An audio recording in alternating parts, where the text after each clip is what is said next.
देखिए, आनंद सिंह को तो बेसिकली मेरे लिए ही निकाला गया था कि हमारे जो टाल के जो वोटर्स थे उनको प्रभावित कर सकें, इसलिए जो उनको निकाला गया, लेकिन उनके आने से कोई खास इम्पैक्ट नहीं पड़ा। का तो उन्होंने नरसंहार ही किया।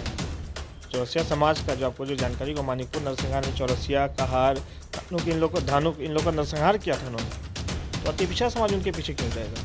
लगातार वो दावा कर रहे हैं। देखिए, दावा हर कोई करता है, दावा हर कोई जीत का करता है, दावा हर कोई करता है कि हम बहुत बड़े बैकवर्ड के मसीहा हैं, लेकिन बस दावा करने से थोड़ी हो जाता है। धानों की वोट कटवा, मतलब अति पिछड़ा का जो है लीडर है, जो अति पिछड़ा कैंडिडेट है, वही वोट कटवाए, तो इससे बड़ा दुर्भाग्य क्या हो सकता है? इसका मतलब तो आप लोग हमें दिनहीन समझते हैं। अति पिछड़ा का कोई आप लोग जो है, मतलब इसका वोट का कोई इज्जत नहीं है। लास्ट सवाल है धानुक समाज का। नमस्कार दोस्तों, आप देसी बिहार देख रहे हैं। चौथे चरण का चुनाव प्रचार थम गया है।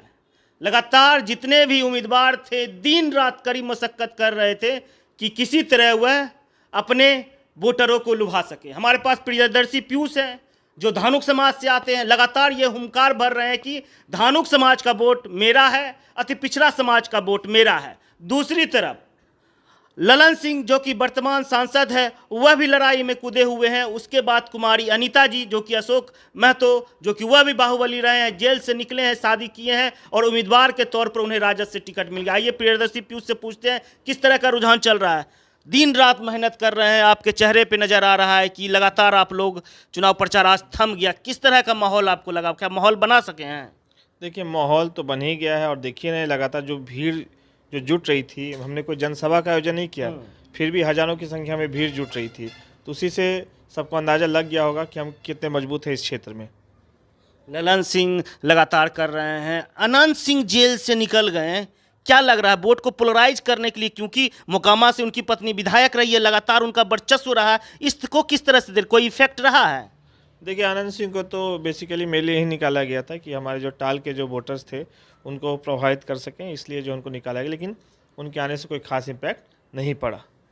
अशोक महतो के बारे में क्या बोलेंगे? उनकी पत्नी कुमारी अनीता उम्मीदवार के तौर पर राजद की तरफ से कहा जा रहा है कि पिछड़ा समाज लगातार उसके तरफ रुख कर रहा है। क्या लग रहा है उसको, कितना आप मानते हैं कि क्या सच में अति पिछड़ा समाज उनको वोट दे रहा है? किनको? अशोक महतो को। अशोक महतो का अति पिछड़ा क्यों वोट देगा? अति पिछड़ा का तो उन्होंने नरसंहार ही किया है। चौरसिया समाज का जो आपको जो जानकारी को, मानिकपुर नरसंहार में चौरसिया, कहार, धानुक इन लोग का नरसंहार किया था उन्होंने। तो अति पिछड़ा समाज उनके पीछे क्यों जाएगा?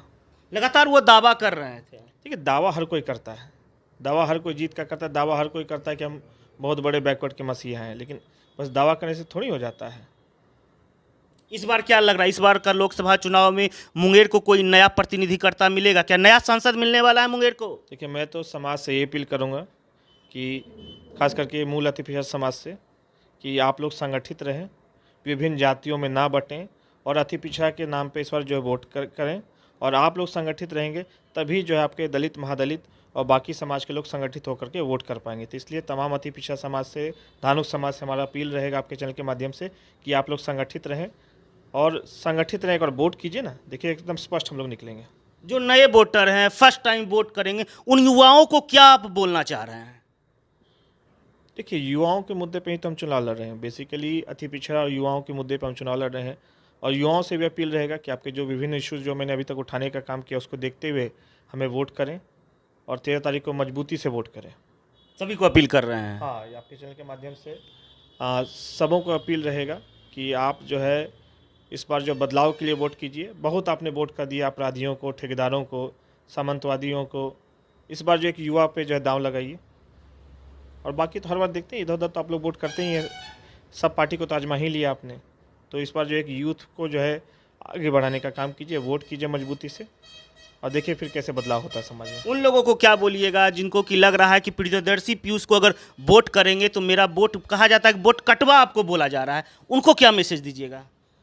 देखिए, ये सब तो बहुत जो है मतलब बेसलेस चीज़ है। यहाँ आप समझ सकते हैं कि ये जो मुंगेर क्षेत्र है, धानुक अति पिछड़ा क्षेत्र है और यहाँ पे लगभग 4.5 लाख आबादी धानुक समाज की है, 9 लाख टोटल मिला के अति पिछड़ा समाज का है। लेकिन उसमें भी अब बोला जाता है कि धानुक ही वोट कटवाए, मतलब अति पिछड़ा का जो है लीडर है, जो अति पिछड़ा कैंडिडेट है, वही वोट कटवाए, तो इससे बड़ा दुर्भाग्य क्या हो सकता है? इसका मतलब तो आप लोग हमें दिनहीन समझते हैं। अति पिछड़ा का कोई आप लोग जो है, मतलब इसका वोट का कोई इज्जत नहीं है। लास्ट सवाल है, धानुक समाज का आपने जिक्र किया तो रामबदन राय जी को भी राजद की तरफ से टिकट मिला था। आप हमेशा बोलते हैं धानुक बहुल क्षेत्र है, धानुक बहुल क्षेत्र है, तो रामबदन राय जिसको कि राजद की तरफ से टिकट मिला था उनको भी मुंह की खानी पड़ी थी। क्या बोलिएगा अपने समाज को? अब देखिए, रामबदन जी इसमें जो चुनाव लड़ रहे थे उसमें समाज असंगठित था, मतलब उस तरह का सोशल मीडिया का समय नहीं था, और जो है ना समाज उस तरह से नहीं होता है जो संगठित नहीं था। लेकिन अब जो है समय बदल गया है, अब एक एक एक्टिविटी का जो खबर जो समाज को लग रहा है जी, तो इस बार पहले से बहुत बेहतर सिचुएशन है समाज का, और समाज संगठित है और संगठित होकर वोट कर रहा है। ऐसा लग रहा है कि धानुक के क्षेत्र में धानुक का नेता बनेगा इस बार? नहीं देखिए, धानुक वाली बात नहीं, मैं तो पूरे अति पिछड़ा की बात करता हूँ, पूरे 128 जातियाँ जो अति पिछड़ा में उनकी बात करता हूँ, और सभी अगर गोलबंद रह गए तो यहाँ से हमें जीतने से कोई नहीं रोक सकता।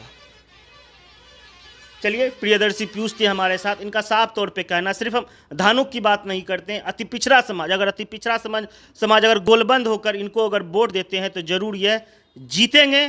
13 तारीख को पता चल जाएगा किसमें कितना दम है। और इन्होंने युवाओं से अपील किया है कि आप लोग 13 तारीख को पुरचोर बहुमत कीजिए, चाहे किसी को भी वोट दीजिए, घर से निकलिए, अपने मतदान का जरूर उपयोग कीजिए। आप यह वीडियो आप फेसबुक पर देख रहे हैं, अगर वीडियो आपको अच्छा लगता है तो हमारे चैनल को फॉलो कर लीजिए, अगर यूट्यूब पर देख रहे हैं तो सब्सक्राइब करना